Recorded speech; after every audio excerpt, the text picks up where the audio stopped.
Yo, what's good, everybody? It's your boy Manny Brown with your Dead End Sports MLB recap. And we have officially turned the page on the calendar. We are now in May, ladies and gentlemen. And it starts to get real from here. You know, May is usually the month where you really start to figure out who are the pretenders, who are the contenders, what stories, or what starts are real, what starts are fake. You know, is this going to be a trend or it's just a little bit of a blip?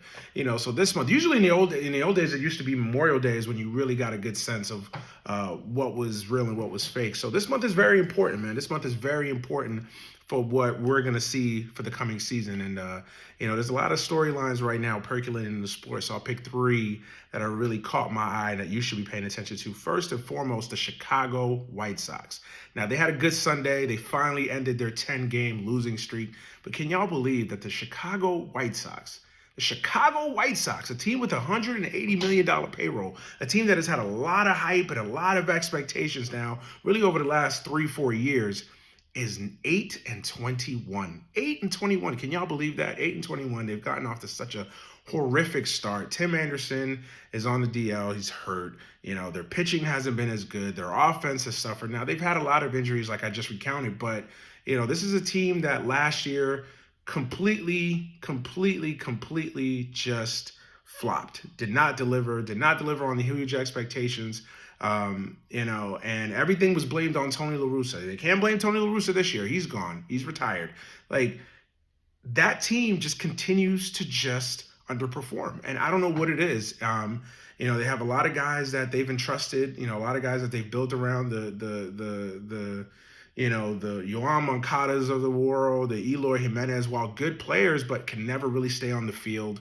It's just there's something missing with that team, and I don't know what it is. And they're off to a terrible start. And listen, if this continues throughout this month and into June, that's going to be a team that's going to have a lot of decisions to make at the trade deadline. Do they continue with this core roster group, or they look to maybe, I don't know if they're going to completely rebuild it, but I think that they'll look to maybe mix some things up and maybe trade some guys away. They've got a lot of free agents coming up. I think Lucas Giolito is a free agent. The catcher is a free agent. I mean, so they've got some free agency moves to make. So maybe they flip those pieces at the deadline and get some prospects back. But it's just a very weird team. There's just something missing. They've got a lot of talent, but it just always feels like they could just never really put the talent together. When they're hitting, they're not pitching. When they're pitching, they're not hitting. When they're pitching and hitting, then they're injured. It just never feels like they could put everything together. And I'm going to be very interested to see if they don't recover. Now, listen, they had a dramatic win today. I think they scored like 7 runs in the ninth inning, something crazy like that from what I've seen. So if they can't use this victory today as a launching pad to get themselves back in order, then nothing will ever save them. And I'm really interested to see what Jerry Reinsdorf and Ken Williams and the group there do with that White Sox team, because like I said, they completely underachieved the last couple of years. Last year they were 81-81, completely flopped. This year they're off their 8-21 start after winning the division in 2021. They made the playoffs in 2020 in the COVID shortened season.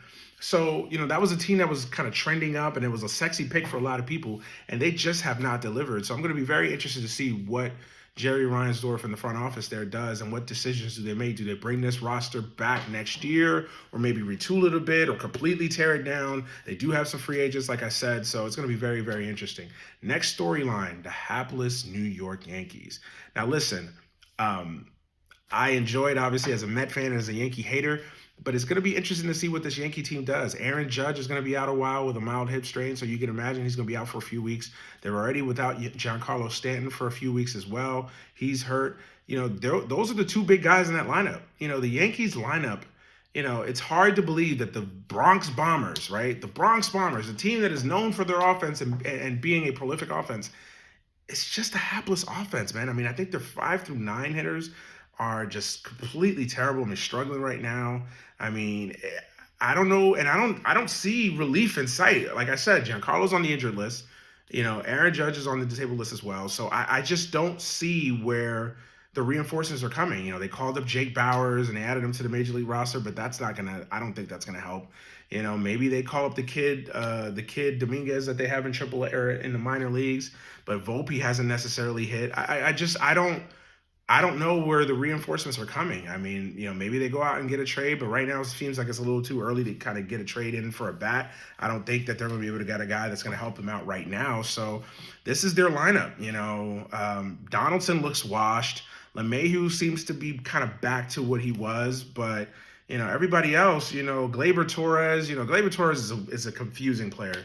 Someday, one week you'll watch Gleyber and he'll hit 4 home runs and you think he's finally starting to turn the corner again to being that player that everybody kind of thought he was going to be. And then he goes on a 2 for 30 slump. You just never know with Gleyber Torres. He's just such a weird player to evaluate. But the Yankees are in some trouble. Now, thank God that they're in a division that hasn't gotten away with. Well, it kind of has. The division feels like it's almost pretty much gone for them.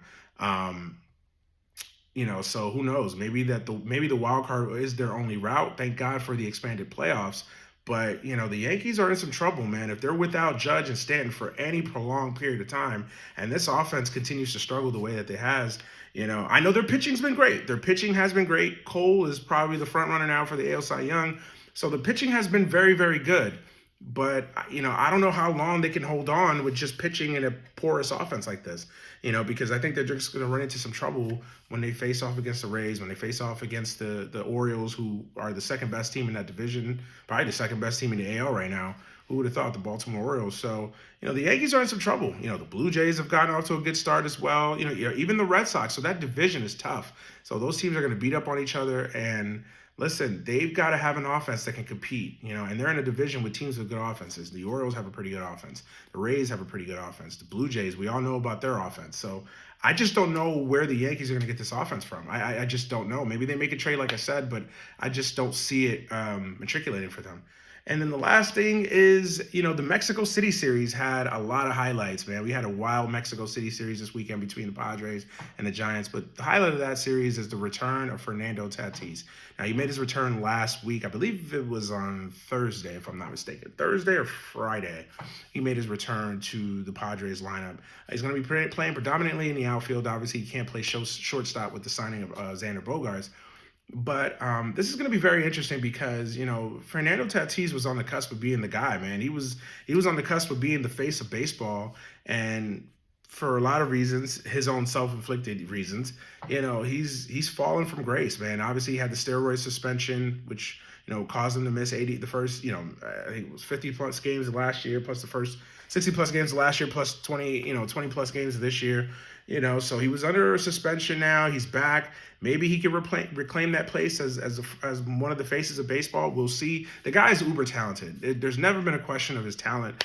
I think the biggest question for him is his head and where his head is at, and is he mature enough to handle the pressure of being the face of the franchise. Now, he's walking into a situation that's actually better than it was when, he first started getting in trouble, got suspended. They've added Bogaerts, Machado's extended for the long term. They've got Juan Soto there. So there's not a lot of pressure on him to necessarily be that guy right off the bat, but he's got to fit in because that's a team that's got World Series aspirations, and he's got to keep his head on straight, not be a distraction. If anything, help the team in any way that he can. And he's going to be playing a new position, not a new position necessarily for him, but just new position as a whole. He's not going to be a shortstop anymore, or at least not an everyday shortstop. So it's going to be interesting to see how he handles that kind of being a little bit not the guy anymore on that team. I mean, Machado's there now, obviously, or Machado was there before, but Machado's there, Bogaerts is there now, Juan Soto's been there now. So, there's a lot of changing of the guard on that team, and it's going to be interesting how he handles it. So far, so good. They swept the Giants in the Mexico City series, so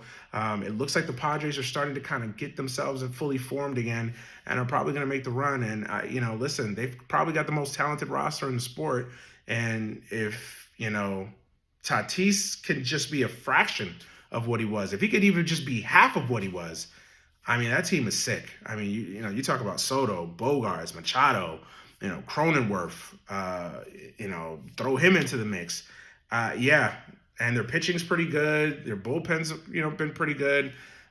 Listen, the Padres are legit, man. I hate to say it. I'm a Mets fan, and we're going to be competing with them as well. But, The Padres are legit and they've got true World Series aspirations, but can Fernando Tatis be that X factor? We shall see. All right, that's it for this week's MLB recap. As always, man, like and subscribe this video, share it, and also like the channel as well, man. Support everything we got going on, Dead End 365, Dead End Sports, all the other Dead End Podcast Network shows. I'm your boy Manny Brown, MLB recap, Dead End Sports. I'm out of here. Peace.